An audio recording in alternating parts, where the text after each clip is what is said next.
രാഹുൽ മാങ്കൂട്ടത്തിൽ എംഎൽഎയുമായി ബന്ധപ്പെട്ട വിവാദമായ പീഡന കേസിലെ അതിജീവിതയെ സമൂഹ മാധ്യമങ്ങളിലൂടെ കടന്നാക്രമിച്ച അഭിഭാഷക ദീപ ജോസഫിന് സുപ്രീം കോടതിയിൽ നിന്ന് കനത്ത തിരിച്ചടി.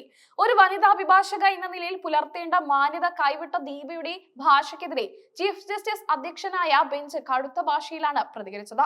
അതിജീവിതയുടെ സ്വകാര്യ വിവരങ്ങൾ പൊതുമധ്യത്തിൽ പങ്കുവച്ച നടപടി പ്രൊഫഷണൽ സമീപനമല്ലെന്ന് കോടതി വ്യക്തമാക്കി. കേരള പോലീസിന്റെ കേസന്വേഷണത്തിൽ നിന്ന് സംരക്ഷണം തേടിയാണ് ദീപ ജോസഫ് സുപ്രീം കോടതി സമീപിച്ചത്. എന്നാൽ കോടതിയിൽ ഹർജി പരിഗണിച്ചപ്പോൾ ദീപയുടെ ഭാഗത്തു നിന്നുണ്ടായ വീഴ്ചകളെ ഓരോന്നായി കോടതി എണ്ണി പറഞ്ഞു.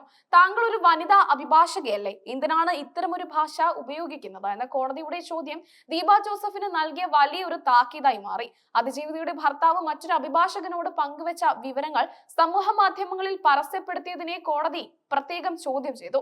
ഒരു കക്ഷിയുടെ സ്വകാര്യ വിവരങ്ങൾ ഇത്തരത്തിൽ പരസ്യമാക്കുന്നത് നിയമസമൂഹത്തിന് തന്നെ നാണക്കേടാണെന്ന് കോടതി നിരീക്ഷിച്ചു. രാഹുൽ മാങ്കൂട്ടത്തിലിന്റെ അഭിഭാഷകയെ പോലെയാണ് താങ്കൾ പെരുമാറുന്നതെന്നും കോടതി കുറ്റപ്പെടുത്തി. കോടതി മുറിയിൽ ഉയർന്ന ഏറ്റവും ശ്രദ്ധേയമായ പരാമർശം ഇത്തരത്തിലൊരു കുറ്റം ചെയ്തത് ഒരു പുരുഷനായിരുന്നുവെങ്കിൽ ഈ നിമിഷം അറസ്റ്റ് ചെയ്യാൻ ഉത്തരവിടുമായിരുന്നു എന്നതായിരുന്നു. താങ്കൾ ഒരു സ്ത്രീ ആയതുകൊണ്ട് മാത്രമാണ് ഇപ്പോൾ പരിഗണന നൽകുന്നത് എന്ന് പറഞ്ഞുകൊണ്ട് കോടതി ദീപയുടെ ഹർജി തള്ളി. ഹൈക്കോടതിയെ സമീപിക്കാനാണ് സുപ്രീം കോടതി നിർദ്ദേശിച്ചത്.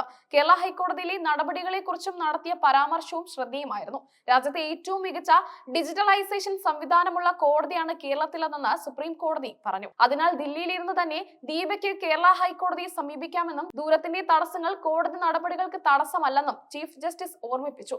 രാഹുൽ മാങ്കൂട്ടത്തിൽ പ്രതിയായ ലൈംഗിക പീഡന കേസിലെ പരാതിക്കെതിരെ അധിക്ഷേപിച്ച സംഭവത്തിൽ ദീപ ജോസഫ് രണ്ടാം പ്രതിയാണ്. കോൺഗ്രസ് അനുഭാവിയായ ഇവർ ഫേസ്ബുക്കിലൂടെ അതിജീവിതയെ ബോഡി ഷേമിംഗ് നടത്തിയെന്നും വ്യക്തിഹത്യ ചെയ്തെന്നും പോലീസ് എഫ്ഐആറിൽ രേഖപ്പെടുത്തിയിട്ടുണ്ട്. ഈ കേസ് റദ്ദാക്കണമെന്നായിരുന്നു ദീപയുടെ ആവശ്യം. അതിജീവിതയെ നിരന്തരം സൈബർ ഇടങ്ങളിൽ വേട്ടയാടുന്ന വെട്ടുകിളിക്കൂട്ടത്തിന്റെ നേതാവാണ് ദീപ ജോസഫ് എന്ന് അതിജീവിത സുപ്രീം കോടതിയിൽ സമർപ്പിച്ച സത്യവാങ്മൂലത്തിൽ ആരോപിച്ചു.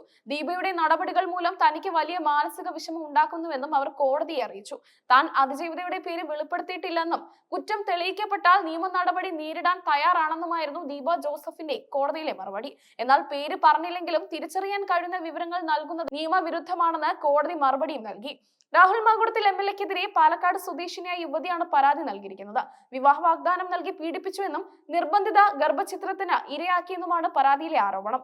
ഈ കേസുമായി ബന്ധപ്പെട്ട രാഷ്ട്രീയ പോരാട്ടം സൈബർ ഇടങ്ങളിലേക്ക് പടർന്നപ്പോഴാണ് ദീപ ജോസഫിന്റെ ഇടപെടലുകൾ ഉണ്ടായത്.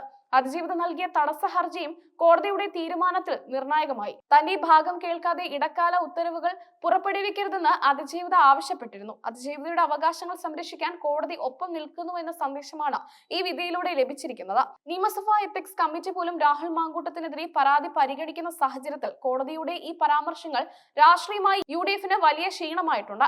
ഒരു ജനപ്രതിനിധിക്കെതിരായ കേസിൽ അഭിഭാഷകർ തന്നെ ഇത്തരത്തിൽ നിയമം കയ്യിലെടുക്കുന്നത് ജനാധിപത്യത്തിന് ഭീഷണിയാണെന്ന് നിയമ വിദഗ്ധർ ചൂണ്ടിക്കാണിക്കുന്നു. സ്ത്രീ സുരക്ഷയ്ക്കും അന്തസ്സിനും പ്രാധാന്യം നൽകുന്ന സുപ്രീം കോടതിയുടെ നിലപാട് ഈ കേസിലും വ്യക്തമായി. സൈബർ ഇടങ്ങളിലെ അധിക്ഷേപം കേവലം അഭിപ്രായ സ്വാതന്ത്ര്യമല്ലെന്നും അത് നിയമപരമായ ശിക്ഷ അർഹിക്കുന്ന കുറ്റമാണെന്നും കോടതി വിധിയിലൂടെ അടിവരയിട്ടു.